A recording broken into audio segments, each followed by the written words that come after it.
Argudio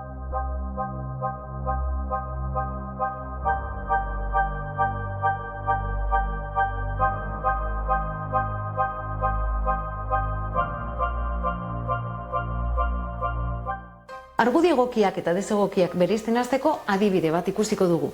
Telebistako iragarki bat hain zuzen ere. Iragarki horretan amonatzo batek konbentzitu nahi gaitu fabada jakin bat kontsumitzeko.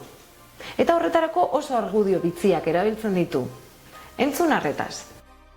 Desde que estoy en la ciudad, por primera vez algo está cambiando. Ha emergido una nueva especie. Yo los llamo naturívoros. Ingieren altas cantidades vamos, que beben espinacas. Llevan miles de años de evolución para acabar haciendo fotos a ensaladas. Su desarrollado olfato detecta cualquier amenaza poco natural.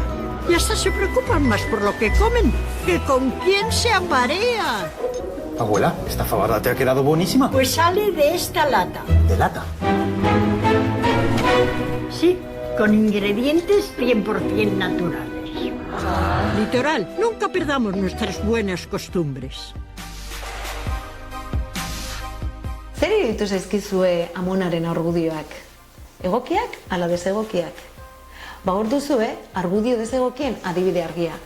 Fabada saldu nahi digute, baina ez digute fabadari buruz hitz egiten konbentzitzeko. Eta egiten dutena da, fabada jango ez luken jendea, naturiboroak, barregarri utzi. Paranoiko batzuk direla, ganbaratik ez daudela sano, gizajo batzuk direla, baina zuek etzarete horrelakoak, ezta? Orduan, badakizue, fabada erostera.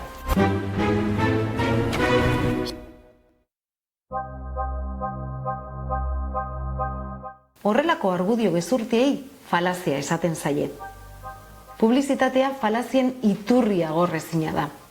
Baina ez publizitatea bakarrik, falaziak edonon aurki ditzakegu.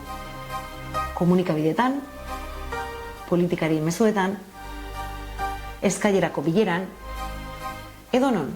Eta oso interesgarria da argudio egokiak eta falaziak bereizten jakitea. Batez ere gure aurka erabiltzen direnean, identifikatzeko eta desmuntatu ahal izateko. Horregatik, argudio egokien eta falazien adibide batzuk ikusi eta aztertuko ditugu.